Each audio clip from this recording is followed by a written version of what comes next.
Good afternoon, everyone. Thank you for being here. I'm Captain Andrew Meyer from LA County Sheriff's Homicide. I'd like to introduce you to Sheriff Luna, who is here to update you regarding the mass shooting that occurred last night. Sheriff Luna. Thank you, Captain. As most of you were here earlier today, it's very important for our community to be updated on something as significant and tragic as this. So we're back up here, making ourselves available to you for any questions. I think you're aware that at 11:18 this morning, we released a bulletin with a picture or an image of what we believe to be the suspect. We haven't named him. And there's a reason for that. We have a lot of resources in the Sheriff's Department working with other agencies to make sure, again, that our priority, beyond taking care of the victims and survivors of this horrible incident, that we get this man off the streets. So I think that all of you have received this. I want to address also that there is a tactical incident that's occurring in the city of Torrance that is being covered. People have asked, is that your suspect? We don't know. As I said earlier today, we had a vehicle that was described as a white box van, I guess you'd say, a van of interest, and there's a van that looks just like what was described to us in the city of Torrance. It's a barricaded suspect situation. We are working with one of our partner agencies, the Torrance Police Department, to resolve that. We believe there is a person inside of that vehicle. We don't know their condition, but we're going to handle that in the safest manner that we possibly can. To try and identify that person. Could it be our suspect? Possibly. But at this point, if we're doing our jobs correctly, we're not only looking at that situation or scenario, but we're making sure that we're looking at any and every possibility. So I do encourage our community, if they have any leads, maybe they saw the picture of this individual, to come forward with any information that they believe may help us in this very critical and important investigation. That's going to be very important. I also want to talk about the victim-survivor side of this. In response to our mass shooting this morning, a victim resource center has been set up at the Langley Senior Citizen Center located at 400 West Emerson Avenue. And I want to make sure that the appropriate victims, families, friends take advantage of that resource. There are many people behind me. Some of them will speak, representatives from different agencies, and there's so many parts to this, right? The response, the medical side of it, But as we're looking for this suspect, we will not forget the victims and survivors. And it's important because you can just imagine the trauma that they've experienced, and it's our responsibility to wrap our arms around them. So representatives from the Los Angeles County Sheriff's Department, Federal Bureau of Investigation, and the District Attorney's Office, and the District Attorney, George Gascon, is standing here with us. The Red Cross, the Department of Health Victim Services are at the center to assist the victims, survivors, and their families. If anyone believes their relative may be a victim, please contact representatives at this Victims Resource Center that I'm talking about.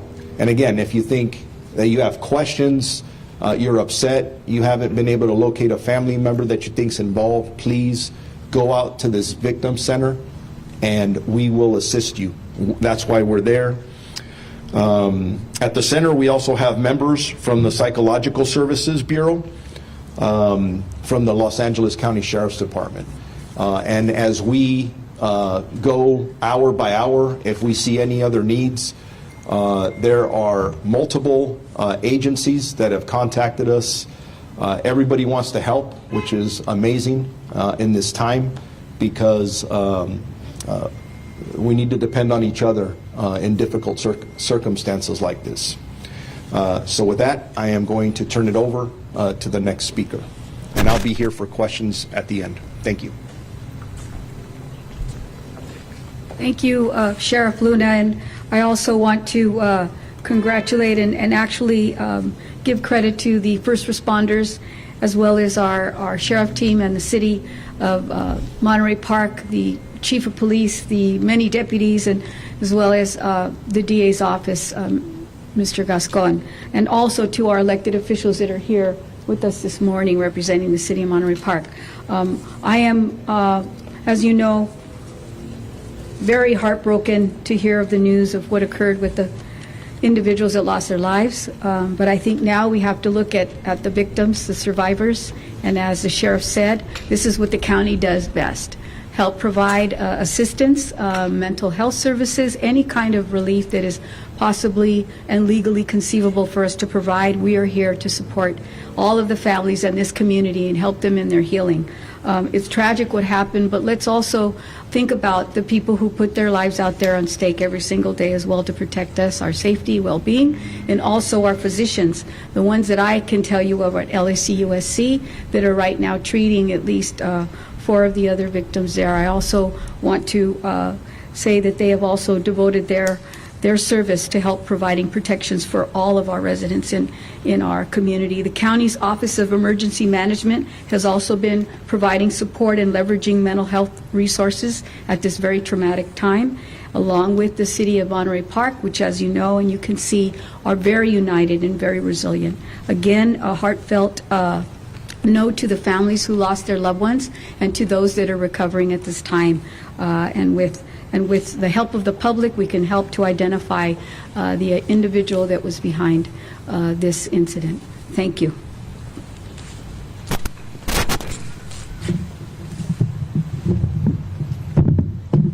Good afternoon, everyone. This was supposed to be a moment, a time of celebration.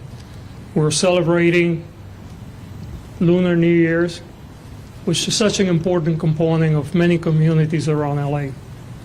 So the first thing that I want to do is I want to express my condolences not only to the victims' family, but the entire AIPI community.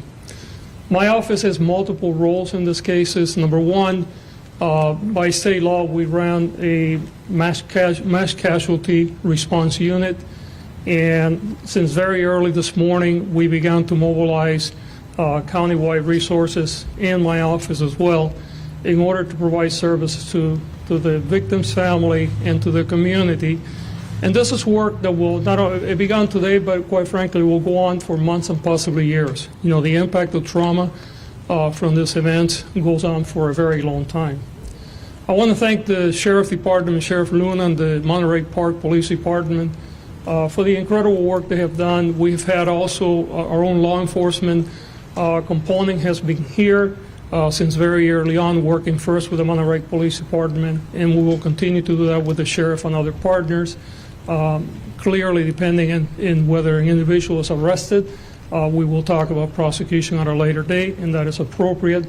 I also want to thank the U.S. Justice Department, our U.S. Attorney, who is here today with us. Again, this is a joint effort, and depending on what the conditions are, the Bureau of Investigation is also part of this work. But what I want to make sure that we get across to our entire community is that we are a united community. When one of us is attacked, we're all here together. And regardless of what the motive was for this horrendous event, we will continue to work together. We're here with Monterey Park, with the San Gabriel Valley, with our entire community. And we're not only here today, we will be here every day until the work is done. Thank you. I'd like to thank everybody for coming out right now, and I want to speak to the Monterey Park community directly. Our police department, our city continues to provide protective services throughout this incident. We work with our partners both on a county, a state, and a federal level and try to resolve the situation as best we can and take our suspect into custody. The sheriff talked about the Langley Center. That's where our victim assistance has been set up. I asked that the partners in the press give those victims' families a little bit of space over there so that they can get information. You can imagine when they woke up this morning after the Lunar New Year festivals from yesterday, and they may not have found their loved one next to them in the bed or at home, and how that's affecting everybody in this community right now. I want to assure everybody that as we get more information, we'll put it out as much as we can, and the Monterey Park Police Department is here as your partner in the community to keep it safe. Any information that people may have related to the incident, they can call the police station. We will try to get information out as soon as we get it. I have a lot of uniformed police officers that are out on the street. Every single one of them is committed to the community, and if someone in the community has a question, has a concern, is scared, that officer's out there to make sure that they're okay, and all they have to do is reach out and ask the question. I'm going to open it up to any questions. Thank you. Sheriff, could I ask you, again, we know that you're limited in what you can say for a number of reasons. You talked about the situation in Torrance right now, and you said that you don't, is the suspect in? You asked yourself rhetorically, and you said it's possible. Is it also possible that a person who's in there, whether it's the suspect or not, is no longer alive? Is that a possibility? Yes, it is a possibility. Sheriff, are you aware of anyone who's heard any gunshots that would make people think that was a possibility? I don't have that information here in front of me, but that's also possible. Yes. Do you have a name because you released a picture, or are you withholding the name, and why is that? We are withholding the name at this time. And as I stated earlier, it is a priority to apprehend this person. And we have a lot of resources throughout this entire region. And we believe if we're putting his name out, that will inhibit our ability to potentially arrest the suspect if he's out there, or maybe flee. So please be patient with us.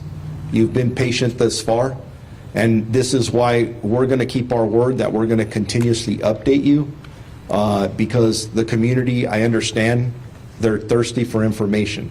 And yes, we did put his picture out, and that's because from a public safety perspective, we want people to see who this is and then give us any information that they may have about his whereabouts so that we can safely take him into custody. Sure. I have a quick question for you.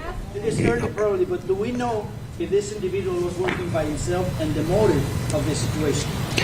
No, we don't. And we have to keep all those options open. Was he by himself? Were there other suspects? Our detectives are looking at every angle. And that's the important thing that good investigators do, right? To keep every option on the table until we know for sure what the motive was, who else was involved, and other than getting this suspect into custody, and providing the best case to either the district attorney or the U.S. Attorney's Office. Our job is to collect every shred of this awful puzzle that has been laid out by this suspect. So, work in progress. It's one of those odd. You believe that this is a domestic violence situation, and that's what you're trying to do? We've been asked that, and we're looking at every angle, whether it's domestic violence. The question was asked earlier about a hate crime. You have to leave the door open for any possibility until we understand who this suspect is, what his motives are, where he came from, what his intention was. At the end of the day, as a sheriff's department investigative unit, we are responsible for providing all the facts and evidence to our partners in the prosecutor's office so we can prosecute this individual to the full extent of the law. Is part of the puzzle the current warrant registered to the individual whose name you have? I don't have that information right now in front of me. We should be able to follow up with you on that as this incident goes on. Sheriff, would you be able to confirm at this point that the suspect in the second location was in fact the same one who perpetrated this mass shooting at Monterey Park? We believe it is. I'm not confirming it 100% because, again, we still have to put this whole thing together. But the picture or the image that we're showing you is from the second location, and we believe that they are both connected. But again, we leave every option on the table. We have to leave it open because we don't want to focus on one area while someone else is getting away. So you got to be open to all of it. How he was apprehended, I mean, for a while by the patrons at Lai Dance Hall. What kind of weapon was recovered from him? How did he get away? Earlier today, in regards to the weapon, I could tell you that it's not a high-powered assault rifle, but I don't want to get into the specifics on the weapon. In time, we will. Everyone will get exactly what that is, but I don't want to say anything that will impact or create more challenges for us in trying to apprehend this person. Sure. One more question. One more question. I know that you found one weapon, but you think only one weapon was involved in the deadly incident? We don't know that yet.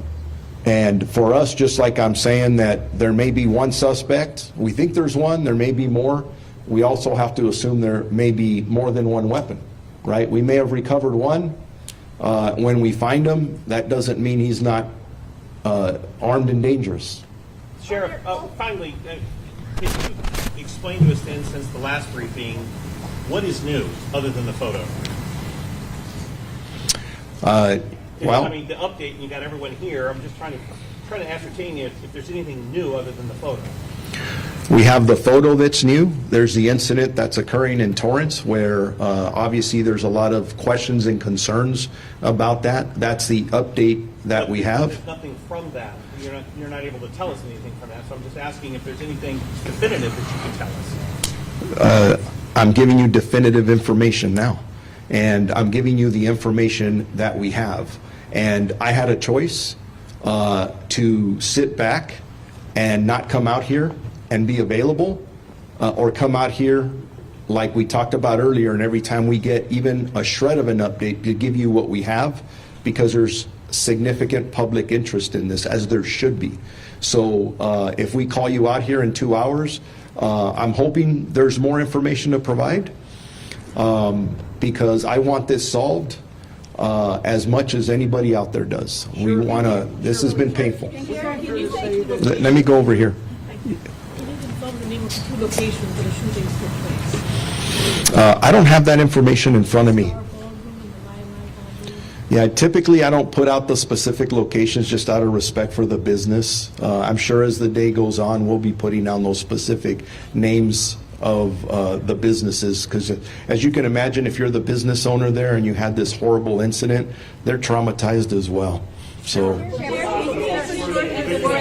One more question, one more. let me go over here. What hospitals were the victims taken to? You know, it is normal that when we have victims of violent crime, we don't talk about specific hospitals. And I'm going to share just a quick story as to why we don't. Earlier, it may have been mentioned that they were at a specific hospital, and somebody called one of those hospitals to say something along the lines that they want to go and finish the job. That is absolutely horrible. So again, I don't believe that's the inference. Please, these victims and survivors are dealing with so much. Let's not traumatize them more. So yeah, and be patient with us, and our Sheriff's Information Bureau will put out another time where we're coming out, and I hope to have even better information. But as of right now, that's what we have. And again, thoughts and prayers to all the families involved in this. It's a horrible incident for our county. So thank you very much. Over there. No puede hablar para los medios en español. In Spanish.